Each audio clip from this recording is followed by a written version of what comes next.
Olá, esta é a aula número 4 para os alunos do nono ano do ensino fundamental. Nós vamos fazer duas questões daquela lista preparatória de matemática que a gente elaborou para finalizar o bimestre e aprofundar também os conteúdos de matemática, tendo como referência o Caderno da Cidade de Matemática. Então hoje nós vamos fazer duas questões, uma do Enem e outra da ETEC, para a gente poder aprofundar os conhecimentos matemáticos. A primeira é essa daqui, ó, Enem 2017. Pivô central é um sistema de irrigação, ou seja, um sistema que joga água aí, né? É muito usado na agricultura, em que uma área circular é projetada para receber uma estrutura suspensa. No centro desta área há uma tubulação vertical que transmite água através de uma de suas as quais giram sobre roda em torno do centro do pivô, também chamado de base, conforme mostra as figuras. Cada torre move-se com velocidade constante. Aí aqui está mais ou menos o desenho. À esquerda está o modelo real, não, a foto real. Então tem uma tubulação, isso vai girando em uma área circular, conforme ele falou. Do lado está o que a gente conhece como um modelo matemático. O que significa isso? É um desenho de uma situação real, certo? Apresentado no modelo matemático. Então a gente percebe que são três círculos, um dentro do outro. A gente fala que são concêntricos, né? Um círculo dentro do outro. E aí está lá o movimento que ela faz, a setinha azul está indicando o movimento conforme vai girando para irrigar a plantação, no caso, certo? Bom, continuando, o pivô tem três torres, T1, T2 e T3, será instalado em uma fazenda, sendo que as distâncias entre as torres consecutivas, bem como a base até T1, são iguais a 50 metros, ou seja, todas as torres são consecutivas, T1, T2 e T3 são três torres, e elas têm a distância iguais, que é de 50 metros, certo? De uma para outra também a mesma coisa. O fazendeiro pretende ajustar as velocidades das torres de tal forma que o pivô efetue uma volta completa em 25 horas. Use 3 como aproximação do π, então a gente já sabe que é um exercício que está falando do círculo, porque o π, só para lembrar das aulas que a gente fez, né? Ele é dado pela razão do comprimento da circunferência pelo seu diâmetro, e aproximadamente 3,14, aqui já facilitou que usou 3. Né? Bom, continuando, para atingir seu objetivo, as velocidades de T1, T2 e T3, que é a simbologia aí das torres, né, deve ser em metro por hora, aí tá lá as alternativas. Bom, vamos colocar aqui novamente o desenho, o modelo matemático somente, e nós vamos identificar os raios dos círculos, lembrando que o raio é chamado a distância do centro até a borda desse círculo aí.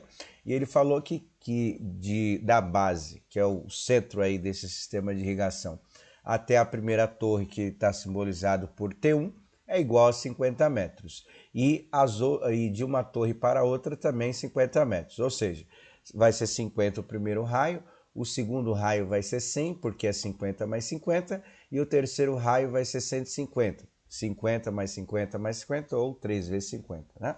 Ou seja, quem está por dentro aí, a torre T1, mais ou menos como se fosse uma pista de corrida, quem está por dentro vai completar uma volta mais rápida, porque a distância que ele vai percorrer é menor do que a distância de quem está ali no meio, no caso simbolizado por T1, é uma distância média, vamos dizer assim, e a distância maior percorrida será pela torre T2, porque ela está mais distante do centro desse círculo ou dessa circunferência. E significa o quê? Que a velocidade de quem está por dentro, no caso a T1, ela tem que ser menor em relação às outras velocidades. Ou seja, a maior velocidade dessas torres, para que tenha uma sincronia perfeita, seria a da T1, ela tem que ter a velocidade mais rápida, porque ela vai percorrer uma distância maior. Depois que a gente calcular essas distâncias, a gente vai entender melhor esse conceito de irrigação que está apresentado aí no caso dos círculos. Bom, nas aulas de matemática, falando sobre esses temas, a gente viu duas fórmulas. A primeira fórmula foi a fórmula da circunferência, simbolizada pela letra C, e o cálculo é feito por 2r vezes o π.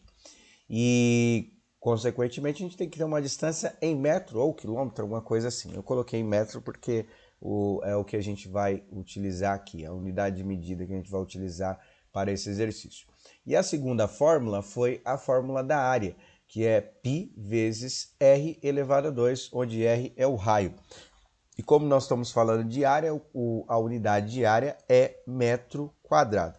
Eu coloquei as duas fórmulas porque são dois exercícios envolvendo círculo, então a gente já relembra as fórmulas e depois a gente aplica esses conceitos matemáticos para solucionar os dois problemas. Bom, então qual das duas que nós vamos utilizar?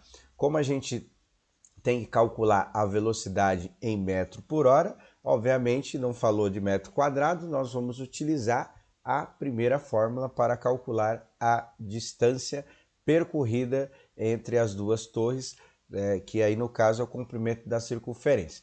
Bom, eu vou deixar indicado os cálculos e aí vocês calculem as distâncias que será percorrida pela T1, T2 e T3. Então vamos lá, vou fazer a primeira aplicando a fórmula, o 2 é da fórmula mesmo, o R é o raio. Da primeira torre, o raio é igual a 50 metros, vezes 3, que é o valor do π aproximado. Então calculou, vai calcular a distância aí, 2 vezes 50 vezes 3. A distância é em metros. Se não quiser colocar a unidade, não tem problema, eu coloquei só para a gente lembrar de qual fórmula que nós vamos usar. A T2, a única coisa que vai mudar vai ser o raio, porque o raio da T2 em relação à base é maior, é 100 metros, é o dobro. Então vai ficar 2 vezes 100 vezes 3, onde 2 é da fórmula e 3 é o valor do π.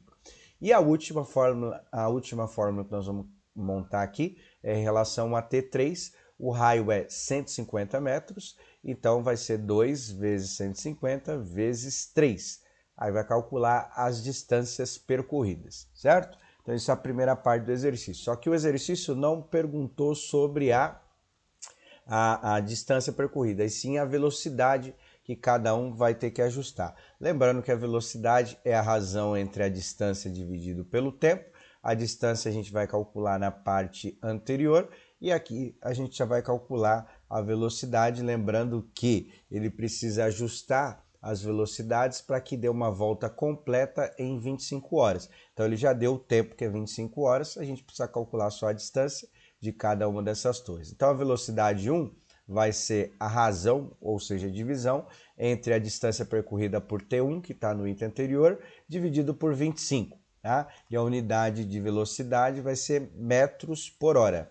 Não é muito comum, mas foi a unidade que ele pediu para a gente colocar. Então a gente vai seguir o que o exercício pediu. A velocidade 2 vai ser o cálculo do T2 dividido por 25 horas. E a velocidade 3 vai ser T3 dividido por 25 horas. Aí, quando você fizer todos os cálculos, vai ter uma alternativa que relaciona todos os valores aí. Mas calculando já a primeira, você já vai conseguir identificar qual é a alternativa correta. Aí calcula as outras só para dar uma treinadinha aí nos cálculos matemáticos, beleza? Bom, o próximo exercício, o último de hoje, o exercício 12, é um exercício da ETEC. Os condutos forçados de uma usina hidrelétrica são, na maioria dos casos, tubulações cilíndricas que escoam um líquido sobre uma pressão diferente da atmosfera. Na imagem, temos a representação da secção transversal de um conduto forçado cilíndrico, no qual as circunferências são concêntricas. Centro no ponto C, ele explicou o que significa a palavra concêntrica, ou seja, um círculo dentro do outro, é isso que ele está falando.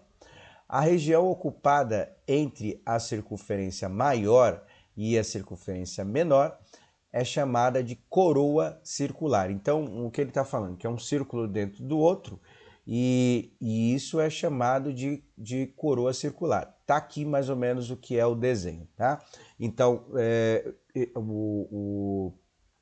o conduto aí, que é um cano, vamos dizer assim, pode ser alguns usam também ele feito de concreto, né? Mas não falou qual o material que foi usado aí. Então, assim, tem essa borda aí em volta, que está na cor cinza, é mais ou menos como se fosse uma rosquinha, certo? E aí no meio, que está em branco, é oco. E aí não tem área, obviamente, porque não tem nada, né? Então, o que significa a coroa circular? É um círculo dentro do outro, só que esse meio, essa área, ela foi retirada. Obviamente, foi retirada, matematicamente, a gente interpreta como uma situação de subtração. Então, nós vamos calcular a área do círculo inteiro, cujo raio maior é igual a 15 metros, e nós vamos retirar esse círculo menor, que é o raio igual a 10 metros. Isso que nós chamamos de coroa circular, quando eu tenho um círculo dentro do outro e esse meio ele é oco, certo? O exemplo da rosquinha é bom para entender quando eu tenho uma vista superior. Aí fica um círculo dentro do outro onde o meio é oco. Bom, vamos lá. Continuando, ele fala assim, ó, sabendo que o raio da circunferência maior mede 15 metros e o raio da circunferência menor mede 10 metros, podemos afirmar que a área da coroa circular em metros quadrados, então, olha aí, tá vendo? Já está falando metros quadrados, então nós sabemos que tem que usar a fórmula da área. E da ETEC tem, tanto nas questões envolvendo outras disciplinas, além da matemática, ele costuma dar as fórmulas. Nesta questão, ele deu a fórmula. Não é um padrão, mas algumas questões ele dá a fórmula. Então ele fala assim, ó, lembre-se que a área do círculo é igual a π vezes r elevado à segunda potência e adote π igual a 3. O π é comum dar o valor, caso não dê o valor, nas alternativas tem o valor como π, mas é comum o 3, que facilita os cálculos, e 3,14 também, tá? Então, vamos aplicar os conceitos aqui. Então, o que nós vamos ter que fazer? Nós vamos ter que calcular a área do círculo inteiro, com um raio igual a 15 metros, a área do círculo menor com um raio igual a 10 metros e fazer a diferença, né, do círculo maior pelo círculo menor, aí vai dar a área da coroa circular. Bom, então vamos lá. Então, o primeiro vai ser o raio igual a 15, o π igual a 3, coloquei aqui para a gente lembrar, né? Então, a área 1 seria 3 vezes 15 elevado a 2. Eu coloquei a unidade de metros, se não quiser usar, não tem problema, tá? Bom, então o que tem que fazer aí primeiro? Primeiro você vai ter que resolver a potência, por isso que eu coloquei entre parênteses aí, para ficar mais fácil. Então vai fazer 15 vezes 15 e o resultado vai multiplicar por 3, que é o valor do π. Vai dar a área do círculo maior. Aí nós vamos fazer a área 2, que é a área do círculo menor. A única diferença que tem é o raio. Então vai ser 3, que é o valor do π, e 10 elevado à segunda potência. O que você vai fazer primeiro? 10 vezes 10 vai dar um número, e aí o resultado você vai multiplicar por 3. Bom, calculou a área dos dois círculos, aí vai ter que calcular a área da coroa circular, que será a diferença da área maior menos a área menor. Lembrando que essa área que está em branco foi retirada desse círculo. Então, nós vamos fazer a área desta maneira. O resultado que deu no A1, primeiro cálculo, menos o resultado do A2, o segundo cálculo, aí nós vamos ter a área da coroa circular. Aí, com certeza, você vai encontrar a alternativa correta aí do exercício, tá bom? Então, são esses os dois exercícios para a aula de hoje. Faça os exercícios. Caso tenha dúvida, já sabes os caminhos que tem a seguir, Classroom, WhatsApp e assim vai. E é isso. Um abraço a todos. Até!